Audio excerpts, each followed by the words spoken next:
प्रज्ञा प्रवाह की इस विशेष कक्षा में आप सबका स्वागत है। प्रज्ञा प्रवाह यूट्यूब चैनल और प्रज्ञा प्रवाह टेलीग्राम चैनल के द्वारा इस समय समीक्षा अधिकारी, सहायक समीक्षा अधिकारी की परीक्षा से संबंधित पाठ्यक्रम का जो सबसे दुरूह खंड माना जाता है, विशेषण और विशेष, उस पर व्याख्यान चल रहा है, उस पर व्याख्यान गतिमान है। आशा है कि आप सब लोग इससे लाभान्वित हो रहे होंगे। तमाम मैसेजेस के द्वारा, कमेंट्स के द्वारा आप सबकी मांग की जा रही थी कि विशेषण का जो अगला भाग है इसे भी पूरा करा दिया जाए। उसी क्रम में हम इस विशेषण और विशेष से संबंधित व्याख्यान को लेकर के आप सबके समक्ष उपस्थित हैं। तो चलिए हम सीधे प्रश्नों पर आते हैं। आप सब अवगत ही हैं कि इसके पहले विशेषण और विशेष की परिभाषा और प्रकार से संबंधित व्याख्यान दिया जा चुका है। उससे संबंधित जो प्रश्न पूछे गए हैं उन प्रश्नों पर भी हमने काम किया है और उनके जो प्रामाणिक हल हैं उन्हें प्रस्तुत करने की कोशिश की है। उसी प्रामाणिक हल को और आगे बढ़ाते हुए चलिए हम आते हैं अन्य प्रश्नों पर। जैसे ये प्रश्न पूछा गया था, जिस विकारी शब्द से संज्ञा की व्याप्ति मर्यादित होती है उसे क्या कहते हैं? विकारी शब्द से संज्ञा की व्याप्ति मर्यादित होती है उसे क्या कहते हैं? ठीक है, मर्यादित का अभिप्राय क्या होता है? सीमित होना। आप पहला लेक्चर याद करिए, पहला व्याख्यान याद करिए, उसमें स्पष्ट रूप से जो विशेषण की परिभाषा हमारे द्वारा बताई गई है उसमें इसे स्पष्ट किया गया था। देखिए, मर्यादित का मतलब क्या होता है? सीमित होना। हमारे भारतीय संस्कृति में जो शलाका पुरुष हैं, मर्यादा पुरुषोत्तम राम, वहाँ पर आप मर्यादित को देख सकते हैं। जैसे पुरुष एक बड़ा वर्ग है, ठीक है, और वह पुरुष जो मर्यादा में रहता है, जिसने मर्यादा में उत्तम स्थान प्राप्त कर लिया है, सर्वोत्तम स्थान प्राप्त कर लिया है, वो क्या होता है? मर्यादा पुरुषोत्तम। तो इस प्रकार से जो विशेषण शब्द हैं, वह विशेषण शब्द क्या करते हैं? विशेषण शब्द जो संज्ञा है उसकी व्याप्ति को, उसकी व्यापकता को क्या कर देते हैं? सीमित कर देते हैं। और सरल सा उदाहरण ले लीजिए, जैसे कि कहा जाता है कि घोड़े में तमाम प्रकार के घोड़े हो सकते हैं, लाल भी घोड़ा हो सकता है, लेकिन जैसे हमने कह दिया कि काला घोड़ा, सफ़ेद घोड़ा भी हो सकता है। जैसे हमने कह दिया कि काला घोड़ा, तो घोड़े में जो काला घोड़ा है वह सीमित हो जाएगा, अन्य घोड़ों से अलग हो जाएगा। ठीक है, जैसे आप ही जिस परीक्षा में सफल हो गए तो एक अभ्यर्थी हैं और दूसरा समीक्षा अधिकारी परीक्षा में सफल अभ्यर्थी। तो सफल अभ्यर्थी सीमित हैं और बजाय इसके कि जो पूरे अभ्यर्थी हैं। ठीक है, क्लियर हो गया। उसके बाद फिर ये प्रश्न है, इसके पश्चात जो पूछा गया है कि यही प्रश्न है, फिर विशेषण शब्द का चयन कीजिए। सरपंच, पांचवा, प्रपंच और पहुँच। ठीक है, तो इसमें आप जानते हैं कि सरपंच शब्द क्या है? संज्ञा शब्द है। प्रपंच भी संज्ञा है। पांचवा शब्द विशेषण है, संख्यावाचक विशेषण है। और संख्यावाचक में कौन सा विशेषण? संख्यावाचक विशेषण के अनेक प्रकार होते हैं, आप सब जानते हैं। आवृत्तिवाचक होता है, समुदायवाचक होता है, क्रमवाचक होता है। तो यहाँ पर पांचवा शब्द क्या बता रहा है? क्रम बता रहा है। जैसे आप जब हल करेंगे तो अगर आपका 5वें नंबर का प्रश्न है तो आप क्या कहेंगे? 5वें नंबर का प्रश्न मैंने हल कर लिया। तो यहाँ पर पांचवा क्या बता रहा है? क्रम बता रहा है। ठीक, सरल सा प्रश्न है ये। फिर अगला, ऋषि संज्ञा शब्द से विशेषण शब्द क्या बनेगा? आर्ष, ऋषिकल्प, ऋषितुल्य, ऋषिवत। निश्चित रूप से यह जो शब्द है, यह अगर आपने संस्कृत ग्रंथों का अध्ययन नहीं किया है तो आपको मुश्किल पड़ेगी। ऋषि शब्द किससे बना है? ऋषि शब्द से बना हुआ विशेषण क्या है? आर्ष। ठीक है, जो ऋषि से संबंधित होता है उसको क्या कहते हैं? आर्ष कहते हैं। इसी प्रकार से जो ऋजु का अर्थ क्या होता है? सीधा होता है। जो ऋजु से संबंधित होता है उसे आर्जव कहते हैं। ठीक है, ऋतु से संबंधित जो होता है उसको क्या कहते हैं? आर्तव कहते हैं। ठीक है, इसको अच्छी तरह से समझने के लिए एक बार जो हमारी जो सभ्यता और संस्कृति के वरेण्य ग्रंथ हैं, मूर्धन्य ग्रंथ हैं, उन ग्रंथों को, उनका जो पारिभाषिक नाम है रामायण और महाभारत ये महान ग्रंथ माने जाते हैं। और वस्तुतः महर्षि अरविंद ने इनके संदर्भ में कहा था कि भारतीय सभ्यता और संस्कृति के जितने भी आयाम हैं वह सारे के सारे आयाम की जो गंगोत्री है वह रामायण और महाभारत ही हैं। और रामायण और महाभारत किसके द्वारा लिखे गए हैं? आप देखिए क्या उत्तर है, महर्षि वाल्मीकि, महर्षि व्यास। इसलिए इन ग्रंथों को आर्ष ग्रंथ कहा जाता है, क्योंकि किसके द्वारा लिखे गए हैं? ऋषि के द्वारा लिखे गए हैं। जो ऋषि से संबंधित है उसको क्या कहते हैं? आर्ष कहते हैं। तो इसलिए ऋषि से बना हुआ विशेषण क्या है? आर्ष है। इसी प्रकार ऋजु, ऋजु का अभिप्राय क्या होता है? सीधा। ऋजु से बना हुआ विशेषण क्या है? आर्जव, आर्जव को क्या कहते हैं? सीधापन कहते हैं। इस ऋजु का जो विलोम होता है, विलोम खंड भी पूछा जाता है, ऋजु का विलोम क्या होगा? कुटिल होगा। इन दोनों शब्दों को आप अच्छी तरह से आत्मसात कर सकते हैं। और इसके लिए आप स्वामी विवेकानंद के शिकागो धर्म सम्मेलन को याद करिए। कमेंट में लिखिएगा कि शिकागो धर्म सम्मेलन कब हुआ था, और यही वो धर्म सम्मेलन था, यही वह धर्म संसद थी जिसने स्वामी विवेकानंद को एक वैश्विक विचारक के रूप में, वैश्विक व्याख्याता के रूप में प्रतिष्ठापित किया था। उसमें उन्होंने जिस श्लोक का प्रयोग किया था, यह श्लोक मैं आपके समक्ष इसलिए रख रहा हूँ कि आप इसका धार्मिक सहिष्णुता में, धार्मिक समन्वय में, धर्मनिरपेक्षता में कहीं पर भी प्रयोग कर सकते हैं और इसे अपने जीवन में भी उतार सकते हैं। उन्होंने कहा था, जब सब लोग अपनी अपनी बात कर रहे थे, ईसाई धर्म के लोग अपने ईसाई धर्म की बात कर रहे थे, उसी को सर्वश्रेष्ठ ठहरा रहे थे, यहूदी धर्म के लोग यहूदी को, इस्लाम धर्म के लोग इस्लाम धर्म को, वहाँ पर स्वामी विवेकानंद खड़े होते हैं और वक्तव्य देते हैं, मेरे अमेरिकी वासियों, भाइयों और बहनों। जैसे वो भाइयों और बहनों कहते हैं, पूरा हाल ताड़ियों से गड़गड़ा उठता है। आप सब इसको जानते हैं। उसके बाद जो वैचारिक तत्व, जो भारत की विचार की भूमि, भारत के विचार की आधार भूमि को वहाँ पर स्थापित करते हैं, वह श्लोक था ऋजु रुचि नाम वैत्रित्याद, रुचि नाम वैचित्र्याद ऋजु कुटिल नाना पथ जुसाम। तो उसमें क्या है? रुचि नाम वैचित्र्याद, रुचि की विचित्रता के कारण, भिन्नता के कारण, कुछ लोग शिव के उपासक हो सकते हैं, कुछ कृष्ण के उपासक हो सकते हैं, राम के उपासक हो सकते हैं। तो इसलिए उन्होंने कहा कि हर व्यक्ति की अपनी अपनी रुचियां होती हैं, अपने अपने उनके मानदंड होते हैं, अपने अपने स्वभाव होते हैं। और उस स्वभाव के अनुसार कोई कर्मवादी है तो कर्म के द्वारा ईश्वर की प्राप्ति करना चाहेगा, कोई ज्ञानवादी है तो ज्ञान के द्वारा ईश्वर की प्राप्ति करना चाहेगा। तो उसी में वो कहते हैं ऋजु कुटिल नाना पथ जुसाम। जैसे जिस प्रकार से नदियाँ, ऋजु का मतलब क्या होता है? सीधे रास्ते से, कुटिल माने टेढ़े रास्ते से, नाना पथ जुसाम भिन्न भिन्न रास्तों से होते हुए अंत में समुद्र को भी प्राप्त हो जाती हैं, समुद्र में विलीन हो जाती हैं। उसी प्रकार से आप चाहे जिसकी उपासना करें, साकार की, निराकार की, निर्गुण की, सगुण की, ईसाई की, यहूदी की, यहाँ तक कि भूत और प्रेत की भी, लेकिन अंततः कहाँ प्राप्त होंगे? अंततः वो मुझ में ही प्राप्त होंगे। क्योंकि सत्यमेकम, सत्य क्या है? एक है। एकम सत विप्रा बहुधा वदंती, यह ऋग्वेद का वाक्य है।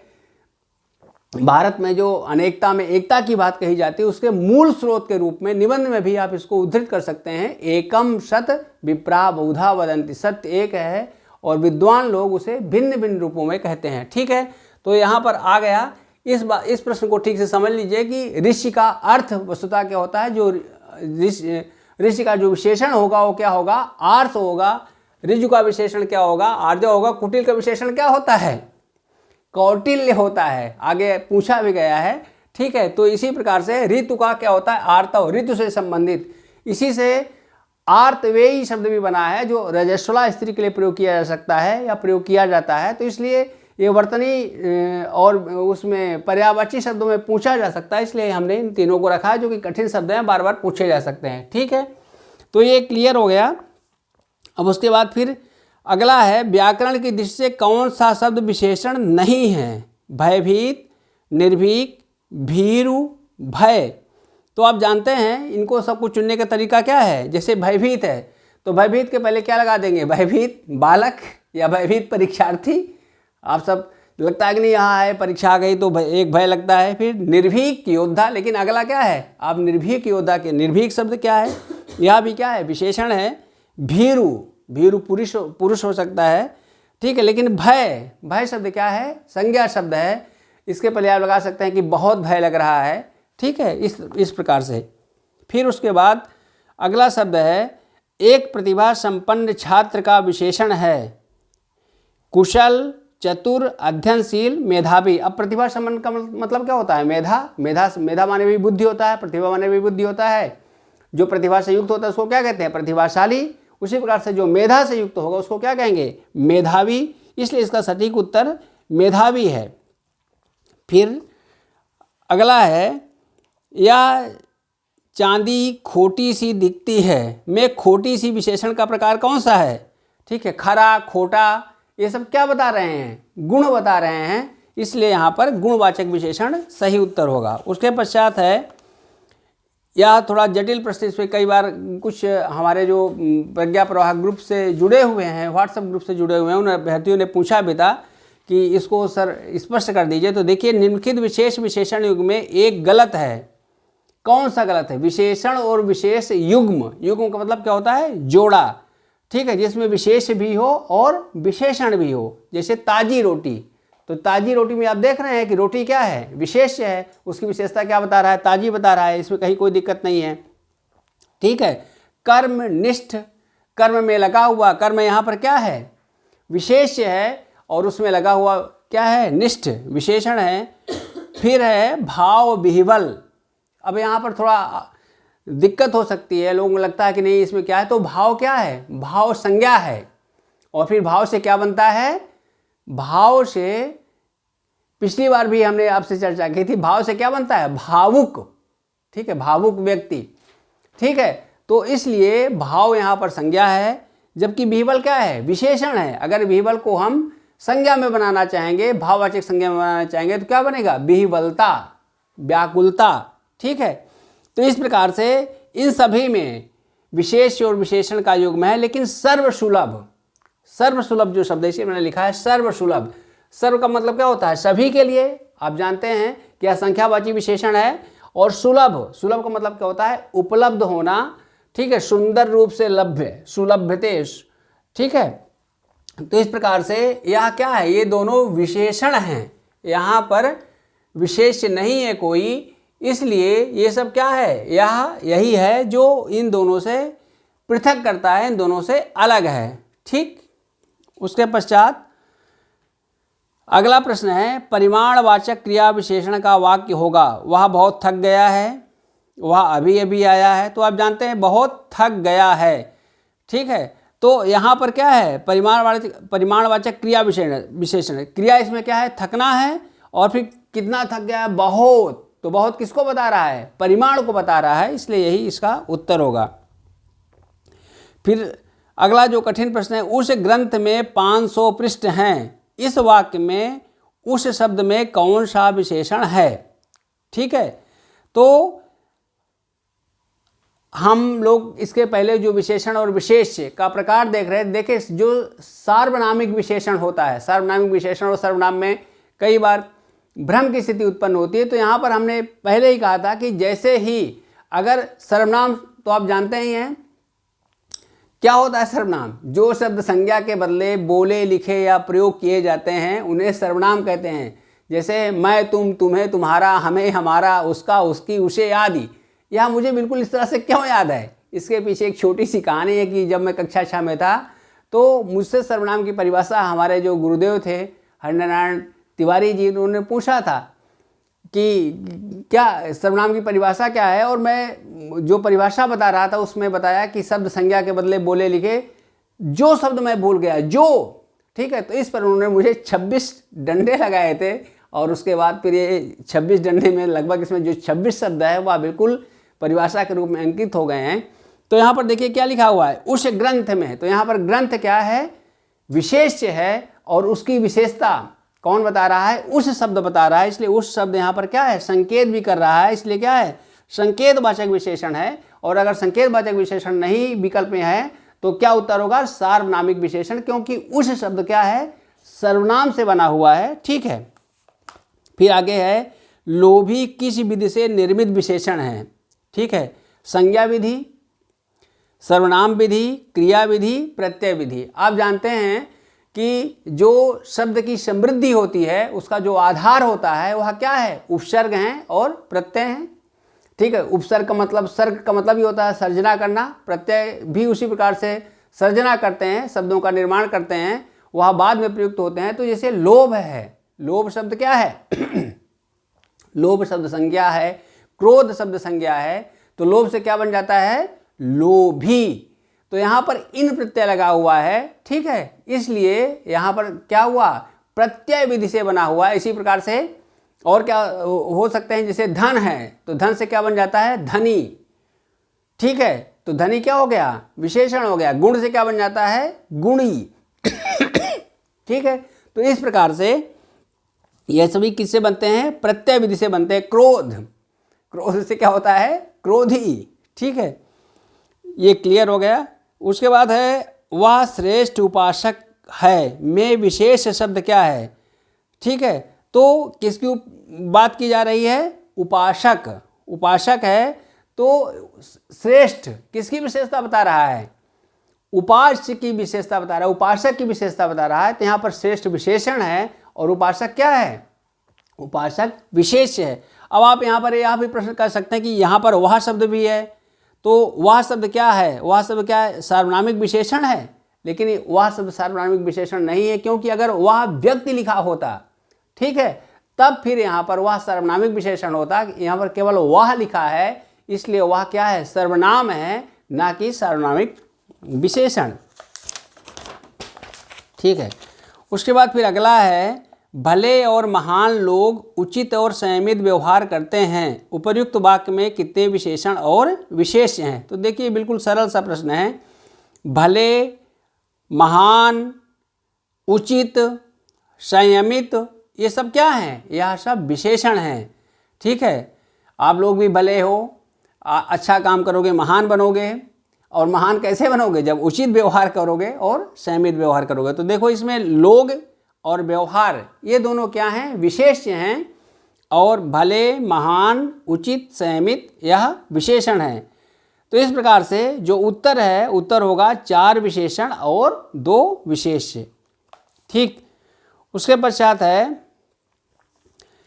निम्नलिखित में से कौन सा शब्द विशेषण नहीं है? उत्कृष्ट, निकृष्ट, धृष्ट, विषाद। लोक सेवा आयोग उत्तर प्रदेश को विषाद और हर्ष से बहुत स्नेह है, इसलिए बार बार यह विकल्प दिया जाता है। देखिए उत्कृष्ट, उत्कृष्ट क्या है? विशेषण है। इसके साथ आप ढेर सारे विशेष लगा सकते हैं। उत्कृष्ट व्यक्ति, उत्कृष्ट व्यवहार। ठीक है, निकृष्ट यहाँ पर भी उसी प्रकार से लगाया जा सकता है। निकृष्ट व्यक्ति, निकृष्ट व्यवहार। ठीक है, हम कहते भी निकृष्ट कोटि का कार्य किया गया है। फिर धृष्ट, धृष्ट बालक होता है। ठीक है, लेकिन विषाद, विषाद शब्द क्या है? संज्ञा शब्द है, इसको रट लीजिए, लिख लीजिए। हर्ष और विषाद यह शब्द क्या है? संज्ञा है। ठीक है, हर्ष से क्या बनेगा? हर्षित। ठीक है, और ऐसे भी आप सम्राट हर्ष को याद कर सकते हैं। ठीक, संज्ञा शब्द है, व्यक्तिवाचक संज्ञा है, लेकिन यहाँ पर जो हर्ष है यह जातिवाचक संज्ञा है। उसके बाद विषाद, विषाद के पहले आप विशेषण लगा सकते हैं। गहरा विषाद, गहन विषाद, लोग कहते हैं बहुत गहरे अवसाद में है, डीप डिप्रेशन। ठीक है, तो वही चीज़ यहाँ पर है। ठीक है, तो इस रूप में जो विषाद शब्द है, विषाद शब्द यहाँ पर संज्ञा है, बाकी सब विशेषण है। फिर अगला शब्द है, अगला प्रश्न है निम्नलिखित में से कौन सा शब्द विशेषण नहीं है? आगामी, शांत, काला, तुम। तो आप जानते ही हैं कि आगामी विशेषण है, आगामी वर्ष। शांत, मन, आप शांत मन से पढ़ रहे होंगे। काला, घोड़ा हो सकता है, काला सच भी हो सकता है। ठीक है, लेकिन तुम क्या है? यहाँ पर सर्वनाम है, सार्वनामिक विशेषण नहीं है, केवल तुम शब्द का प्रयोग किया गया है, इसलिए तुम यहाँ पर क्या है? सर्वनाम है। ठीक है, उसके बाद है निम्नलिखित में विशेषण पद है। उपासना, उद्गार, आयतलोचना, वंदना। देखिए ये सभी उपासना, उद्गार, वंदना ये सभी संज्ञा शब्द हैं, लेकिन आयतलोचना, आयतलोचना किसकी बात कर रही? आयत माने विस्तृत होता है, लोचना आप लोगों ने सुना होगा रामायण में एक पात्र है इंद्रजीत या मेघनाथ, उसकी पत्नी का नाम क्या था? कमेंट करिएगा। चलिए मैं बता दे रहा हूँ, सुलोचना नाम था, सुंदर लोचन वाली, तो उसको क्या कहते हैं? सुलोचना। उसी प्रकार से आयत, आयत माने विस्तृत, फैली हुई, बड़ी बड़ी आंख वाली, उसको क्या कहते हैं? आयत लोचना। आयत लोचन शब्द भी होता है जिसके बड़े बड़े आंख होते हैं। ऐसा नहीं है कि बड़ी बड़ी आंखें का, बड़ी बड़ी आंखों का रिजर्वेशन केवल महिलाओं के लिए हैं, पुरुषों के लिए भी बड़ी बड़ी आंखें हो सकती हैं, वो भी सुलोचन हो सकते हैं, आयत लोचन हो सकते हैं, तो ठीक है। तो इस प्रकार से आयत लोचन या आयत लोचना, यह क्या है? विशेषण है जो महिला के संदर्भ में प्रयुक्त किया जाता है। अब अगला देखिए प्रश्न, ये थोड़ा सा कठिन है। निम्नलिखित में से कौन सा शब्द विशेषण है? कुटिलता, जटिलता, कौटिल्य, कुरूपता। यह ध्यान रखिए, जहाँ पर भी ता आ जाए तो आप बिल्कुल आंख बंद करके सोचिएगा कि यहाँ पर भाववाचक संज्ञा है, विशेषण नहीं है। ठीक है, जैसे कुटिलता है, जटिलता है, कुरूपता है, एक रूपता है। ठीक है, तो इस प्रकार से यहाँ महत्ता है, तो ये सब क्या है? यह सभी भाववाचक संज्ञाएं हैं। अब यहाँ पर लिखा है कौटिल्य, तो कौटिल्य क्या है? जो कुटिल से, कुटिल क्या है? कुटिल शब्द विशेषण है। ठीक है, ठीक है, कुटिल व्यक्ति हो सकता है, तो कुटिल से क्या बना है? कौटिल्य बना है। तो कौटिल्य यहाँ पर क्या है? कौटिल्य भी क्या है? विशेषण है। और कौटिल्य व्यक्तिवाचक संज्ञा क्या है? अच्छा, ये पूछा है कौन सा? हाँ, कौटिल्य शब्द क्या है? कौटिल्य शब्द भी भाववाचक संज्ञा है, विशेषण नहीं है, कुटिल विशेषण है। और कुटिल से क्या बनता है? भाववाचक संज्ञा कौटिल्य बनती है। और कौटिल्य एक क्या है? कौटिल्य एक व्यक्तिवाचक संज्ञा भी है। ठीक है, आप जानते हैं जो चाणक्य का दूसरा नाम था वह क्या था? कौटिल्य है, जिन्होंने अर्थशास्त्र लिखी है। तो इसलिए इसमें जितने भी विकल्प हैं ये सारे के सारे विकल्प त्रुटिपूर्ण हैं। ठीक, फिर अगला है, नीचे दिए गए किस वाक्य में विशेषण का प्रयोग हुआ है? राम और श्याम भाई हैं, यहाँ पर नहीं हुआ है। राम ने माँ से पानी और खाना मांगा, नहीं है। माँ ने खाने में दाल और रोटी परोसी। ठीक है, राम ने रोटी खाकर और रोटी मांगी, तो यहाँ पर और शब्द आपको लग सकता है संयोजक है, लेकिन यहाँ पर और का मतलब क्या है? और का मतलब यहाँ पर अधिक है। जैसे सपोज करिए कि आप पढ़ रहे हैं, मैं आपसे कहूँ कि अब परीक्षा नज़दीक आ गई है, आप और पढ़िए, तो यहाँ पर और का मतलब क्या है? यहाँ पर और का मतलब वही है जो किसी शायद ठंडे पेय का विज्ञापन आता है जिसमें कहता है यह दिल मांगे मोर, तो यहाँ पर मोर का मतलब और से है, मतलब और अधिक। ठीक है, या लोग कहते हैं वंश मोर ये चीज़ें कही जाती हैं, तो यहाँ पर और किसके लिए प्रयुक्त हुआ है? और अधिक के लिए प्रयुक्त हुआ है, और इसलिए यहाँ पर यह विशेषण है। ठीक, उसके बाद नीचे दिए गए वाक्य, किस वाक्य में विशेषण का प्रयोग हुआ है? वह लड़का आया, वह गुलाब का फूल लाया है, गुलाब के फूल मुझे पसंद हैं, वह लड़का फूल देकर चला गया। ठीक है, अब इसमें देखिए यह वाक्य वस्तुतः ये प्रश्न भी, इस प्रश्न के विकल्प भी त्रुटिपूर्ण है, क्योंकि पसंद हैं, वह फूल मुझे पसंद हैं, पसंद भी विशेषण है। ठीक है, और वह लड़का फूल देकर चला गया। आप जानते हैं कि वह लड़का, तो वह शब्द यहाँ क्या है? वह शब्द सार्वनामिक विशेषण है, इसलिए इसके दोनों विकल्प सी और डी दोनों विकल्पों में विशेषण का प्रयोग हुआ है। ठीक है, अब इस प्रकार से कमीशन त्रुटिपूर्ण उत्तर बना रहा है, तो निश्चित रूप से फिर यहाँ पर भ्रम की स्थिति उत्पन्न होती है। लेकिन जिसका जो उत्तर होगा भविष्य में ध्यान रखिएगा, वह लड़का फूल देकर चला गया, अगर यहाँ विकल्प आता है तो वह लड़का में कौन सा विशेषण है? इससे पहले आप पढ़े हैं, सार्वनामिक विशेषण है।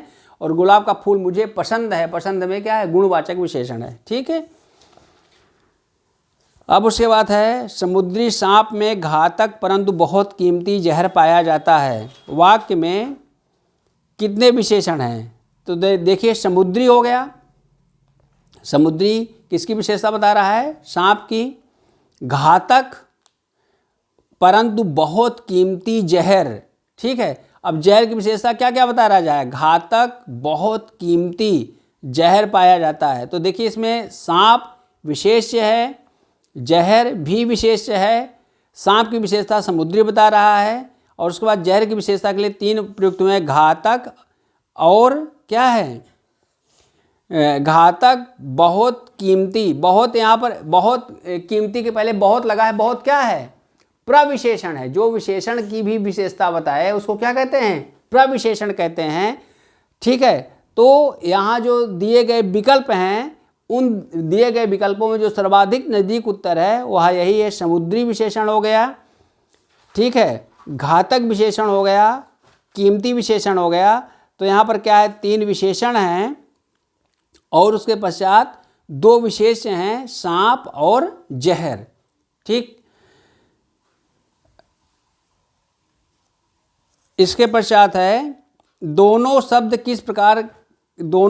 किस प्रकार का संख्यावाचक विशेषण है, समुदाय बोधक, पुनरुक्ति बोधक, आवृत्ति बोधक, क्रम बोधक। तो इसका उत्तर क्या होगा, इसका उत्तर समुदाय बोधक होगा। आप जानते हैं संख्यावाचक विशेषण के कई प्रकार, जैसे कहते हैं आवृत्ति या क्रमवाचक अभी आया था। तो अगर कहीं से आ जाए 5वां 6ठा, ठीक है, तो ये क्या है, यह वस्तुतः क्रमवाचक विशेषण है।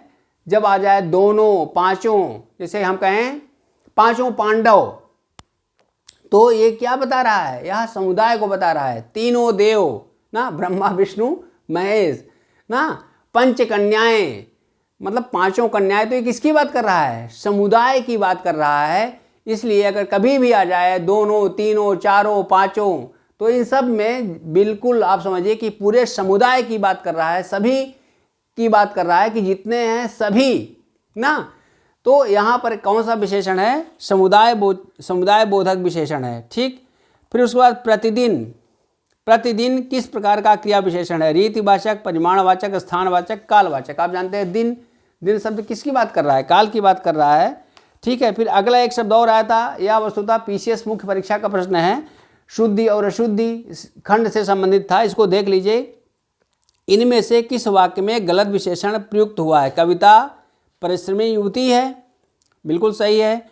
युवती का विशेषण क्या है, परिश्रमी है। प्रबुद्ध जनों से हमारी अपेक्षा है, तो जन है, जन का विशेषण क्या है, प्रबुद्ध है।